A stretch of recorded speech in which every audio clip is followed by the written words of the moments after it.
వేణుగోపాల్ గారు మనతో మాట్లాడడానికి ఒక సీనియర్ సిటిజన్ వేణుగోపాల్ మనతో మాట్లాడడానికి ఒక సీనియర్ సిటిజన్ ఔత్సాహికులు ఈ డిబేట్ లో జాయిన్ కావాలనుకుంటున్నారు. పిసిఆర్ కృష్ణయ్య గారికి ఫోన్ కనెక్ట్. కృష్ణయ్య గారు గుడ్ ఈవినింగ్ అండి. Sir good evening sir. Siriveli గారికి గుడ్ ఈవినింగ్. ప్యానెల్ లో ఉన్న ప్రతి ఒక్క వ్యక్తికి గుడ్ ఈవినింగ్.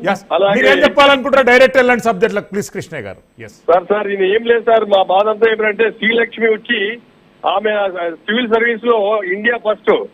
అలాంటి శ్రీలక్ష్మి గారిని ఆ మహానుభావుడు వైఎస్ రాజశేఖర రెడ్డి గారు ఆయన పుణ్యమాని జైలు పంపించి దాదాపు 4 సంవత్సరాల జైల్లో ఉండి కుంగిపోయి సాగు బతుకుల్లో బయటకు వచ్చింది. మళ్ళీ ఈ రోజు తెలంగాణ హైకోర్టు ఆమె కొద్దిగా ఊరిస్తే సుప్రీంకోర్టు అది కేసుకు జరగాలన్నారు.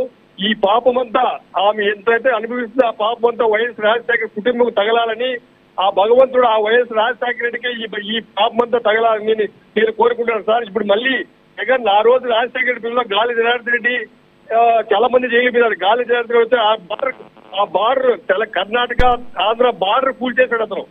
కర్ణాటక బార్డర్ కూల్చేశాడు ఆ గాలి జనార్దన్ రెడ్డి. ఆ పుణ్యమంతా ఈ జగన్మోహన్ రెడ్డిది. అతను జైలు పోయినప్పుడు ఎవరికి గాలి జనార్దన్ రెడ్డి నాకు తెలియదు. మహానుభావుడు జగన్మోహన్ రెడ్డి, ఆయనకి రాజకీయాలు కావాలి అవసరం, ఆయన డబ్బు సంపాదించుకోమని చెప్పండి సార్. ఇప్పుడు మళ్ళీ మనుషుల దగ్గర తిట్టిస్తూ రాష్ట్రాన్ని దోచేసింది కాకుండా మనుషుల దగ్గర గౌరవమైన వ్యక్తులు తిట్టిస్తూ వాళ్ళ జైలు పంపిస్తాడు. అంబటి రాంబాబు గారు, పేరు నాని గారు, వాడు గుల్మన్ అమర్నాథ్, వీళ్ళంతా ఈ జగన్మోహన్ రెడ్డి బాధ్యతలు సార్. వీళ్ళు ఈ పిచ్చి రా కొడుకులు వాళ్ళ మాట కృష్ణయ్య గారు మీరు టంగ్ స్లిప్ అవుతున్నారు, మీ ఫోన్ కట్ అవుతుందండి. డోంట్ యూజ్ సచ్ లాంగ్వేజ్ అండి. ఆనంద్ గారు ప్లీజ్, ఆనంద్ గారు కంటిన్యూ.